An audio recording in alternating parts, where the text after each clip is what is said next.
If you grew up with childhood trauma, then this video I think is going to be so powerful for you. We are going to be talking about inner child healing, but before I jump into that, Assalamu alaikum and welcome to the channel. If you are new here, my name is Hannah. I am a PA who practices medicine. I am also a trauma coach for Muslim women and a high impact self-improvement coach. By the way, if you are a Muslimah who is watching this and you are ready to take charge of your healing, you want someone to show you the system, a real powerful system for healing trauma, go to the link in my description, inshallah, where you can apply for my trauma group coaching program. The next cohort launches at the end of June, and the application is only open for a few more weeks. So let's talk about inner child healing. This might be your first time hearing about this, but I promise you're probably going to be hearing about it a lot more since it's making its waves in mainstream media. So the concept of the inner child was first introduced to us by psychologist Carl Jung. And if you've ever studied psychology, then I'm sure you are familiar with Carl Jung. He is someone who had a profound impact on modern day psychology. So what is the inner child? The way I like to describe it is the inner child is essentially a subconscious or metaphorical representation of all of your unmet needs as a child. So the inner child is the metaphorical child version of you who didn't get the love or the care or the protection or whatever needs you needed at that time from his or her caregivers. Now, this is important to understand because those unmet needs, we subconsciously seek ways to get them met. And so having an understanding of how this comes to play is really important. Now, inner child healing is a really powerful means of healing trauma. And it's actually something that I do with my trauma group coaching clients. In fact, before I sat down to film this video, I was looking over the content of my program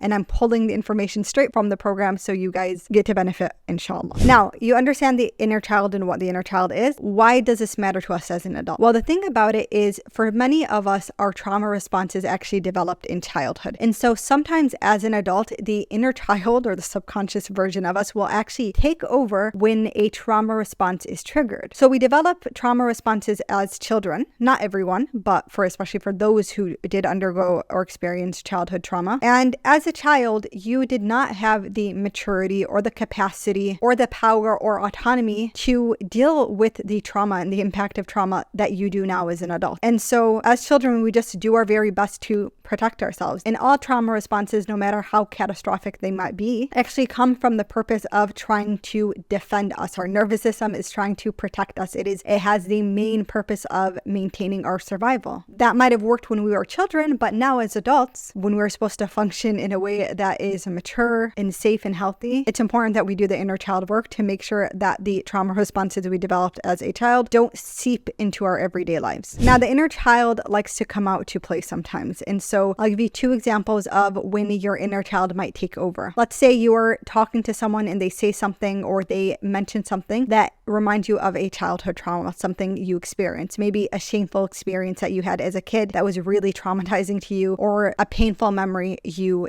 experience. At that point, you might experience an intense reaction that is not one that resembles what an adult would typically do. And so in that instance, you can imagine that that is your metaphorical inner child coming forth to defend you. In another instance, it might be that you're actually being triggered by a person who was from your childhood, maybe a sibling or a parent or a neighbor who you attribute your childhood trauma to. And so in that instance, your inner child comes out to protect you. This all falls under the umbrella of you're eliciting a trauma response that does not resemble that which an adult should be doing. You might feel childish. You might feel like you just regressed. You might be taken aback by your reaction, knowing maybe later on that your reaction was much more intense than was warranted in that instance. Instead of sitting there and shaming ourselves, or God forbid, or ignoring it, a question to ask ourselves is, if this is my inner child speaking, what need is he or she telling me wasn't met in that instance? When you come to this level of awareness and you start being able to distinguish, hey, this is the inner child in me fighting or getting triggered or leading to this trauma response versus this is the adult version of me, you're then going to be able to do the work to rewire your brain so you're not having those intense trauma responses when something triggers you. And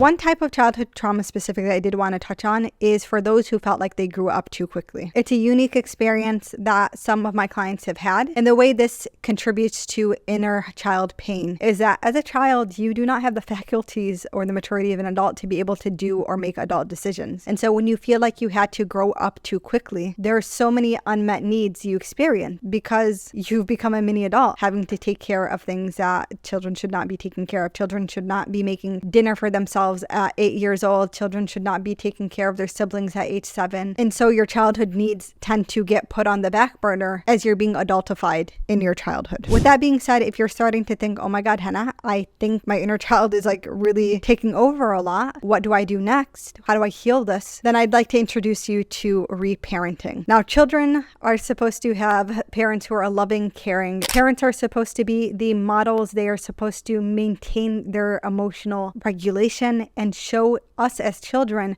how to live with day-to-day stressors. And so while you might not have had that opportunity to learn from your parents or your caregivers in that way, whether you dealt with abusive parents, narcissistic parents, maybe your parents weren't in the picture, maybe you were raised by other family members, you can now be the parent to your inner child. And it starts with giving your inner child the opportunity for those needs to be met, which weren't met when you were a child. So I'll give a few examples so that you can think about what kinds of needs were unmet for you and come up with tactics to do reparenting. So let me give you an example. Let's say as a child, if you were to cry about something, the reaction you got from your caregivers, your parents, siblings, whoever it might be, was to shut up. Or they told you, if you keep crying, I'll give you something to cry about. You were told that you needed to stop crying. Now, obviously, if you're crying as a kid, something happened which warranted that crying, and it is unrealistic to expect a child to have the emotional regulation of an adult and stop crying. Childhood is a time where we learn how to regulate our emotions, where we grow into it. So to expect a child to do that as a little kid is just not going to happen. And it's actually very psychologically harmful.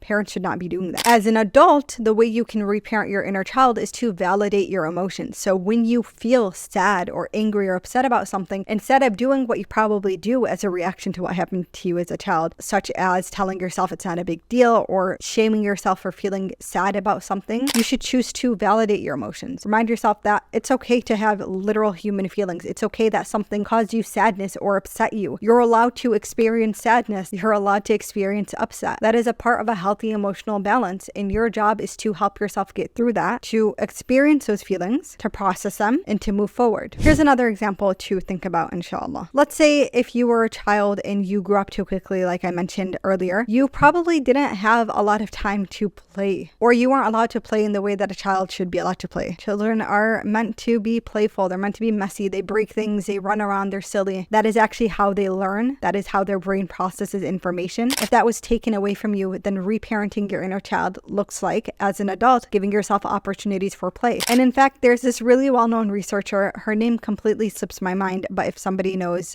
please comment it below. She is a researcher on vulnerability, and she talks about the importance of adults making time for play. In fact, there's tons of data that talk about the psychological health benefits of setting aside time to play. I think back to this example. During the first ever cohort that I had launched, there was a client who was talking about, she was taking a walk during fall, and she saw a bunch of leaves on the ground, and she started stepping on them and jumping on them and hearing the crunch. And she found that was extremely validating to her inner child, because as a kid, she didn't have those opportunities to play. She had a lot of siblings, and if she tried to play, she would get in trouble for being too noisy or too messy. And so part of her inner child healing homework was to identify those opportunities to just play, to just be silly. Now, obviously, her being an adult and jumping on leaves, it had no purpose. It wasn't like it was contributing to some greater good or some greater purpose, but it was just an opportunity to show her inner child it is okay to be fun and playful. And it allowed for her to close that loop of trauma that she experienced as a child. Another example that can be given is to reparent yourself by giving yourself encouragement and boosting your self-esteem. Now, if you were a child who was constantly bullied or mocked, told that you weren't good enough or that you're a bad kid, it is so easy for you to take that shame and carry it into adulthood. And that informs all of our behaviors. You'll know if your inner child is wounded because it becomes your thoughts and it becomes your experience, and you feel like you're out of control in your emotional reactions. So reparenting in this instance would be giving space to build your self-esteem and your confidence. It's reminding yourself of what your talents truly are. And if you don't have an identifiable talent, it's looking for things that you're slightly good at and making the time to build those skills and those talents. It looks like if you make a mistake, you knock something over and something spills, instead of beating yourself up about it, it's saying it's okay. Life happens. Things spill, things break. Nobody died. It's fine. It looks like specifically uplifting those things that you were shamed for. Of course, with the caveat that they're not haram. But if you were shamed for the color of your skin, many of us live in cultures that are